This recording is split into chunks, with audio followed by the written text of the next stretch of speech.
میں نے بتا دیا نا میرے بھائی. اب یہاں پر ان سے سوال ہو رہا ہے کہ جی نکاح کا سنت طریقہ کیا ہے, کس اعتبار سے نکاح کیا جاتا ہے. اب یہاں پر بھی حضرت صاحب کی ہی جوتی ہے, حضرت صاحب ہی کی بوتھی ہے, قبول فرما لیں. سنت طریقے میں تو پھر میں نے آپ کو بتا دیا کہ سنت طریقے میں تو پھر گاڑی بھی نہیں ہوگی اور وہ چیزیں بھی نہیں ہوگی. یہ ساری کی ساری چیزیں کلچرل ہیں. اور بعض لوگ سیرا مندی کو بھی کہتے ہیں سنت نہیں ہے. یہ تو اس کا تو تعلق ہی نہیں ہے نا. سنت کے ساتھ صرف اس چیز کا تعلق ہے کہ نکاح کا خطبہ ہوگا اور ایجاب و قبول ہوگا حق مہر کی عوض گواہوں کی موجودگی میں. اس کے علاوہ جتنے معاملات ہیں, براتیوں کو کھانا کھلانا, یہ کلچرل چیز ہے.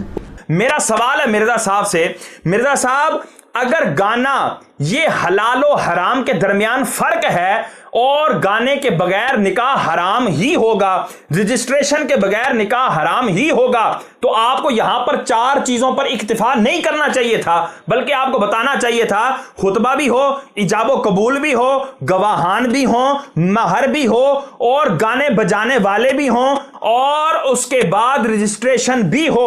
یہ 6 چیزیں ہوں گی تو نکاح حلال ہوگا. اگر یہ 6 چیزیں نہیں ہوں گی تو نکاح حلال نہیں ہوگا. بلکہ آپ کے نزدیک تو نکاح کے گواہان سے بھی زیادہ ضروری رجسٹریشن ہے. جیسے اس نے پیچھے کہا تھا جی گواہوں کی موجودگی میں کیا ہے, نہیں جی زنا ہے, معاذ اللہ اس کو بھی تم نے زنا قرار دے دیا. کیوں؟ کیونکہ رجسٹریشن نہیں تھی اور یہاں پر تمہیں نکاح کا مسئلہ نہیں پتا تھا.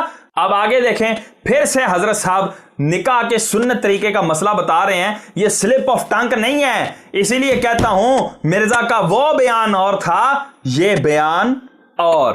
کیا آدمی اپنا نکاح خود پڑھوا سکتا ہے؟ پڑھ سکتا ہے. ہاں جی پڑھ سکتا ہے, کیوں نہیں پڑھ سکتا, لیکن گواہوں کی موجودگی ضروری ہے جو گواہی دیں کہ یہ میاں بیوی ہیں, اور حق مہر بھی ہونا چاہیے. تو پڑھے خود. اسی طریقے سے امام مسجد اقامت خود بھی کہہ سکتے. تو مرزا صاحب یہاں پر آپ نے کیوں نہیں بیان کیا کہ رجسٹریشن بھی ضروری ہے اور گانا باجا بھی ضروری ہے؟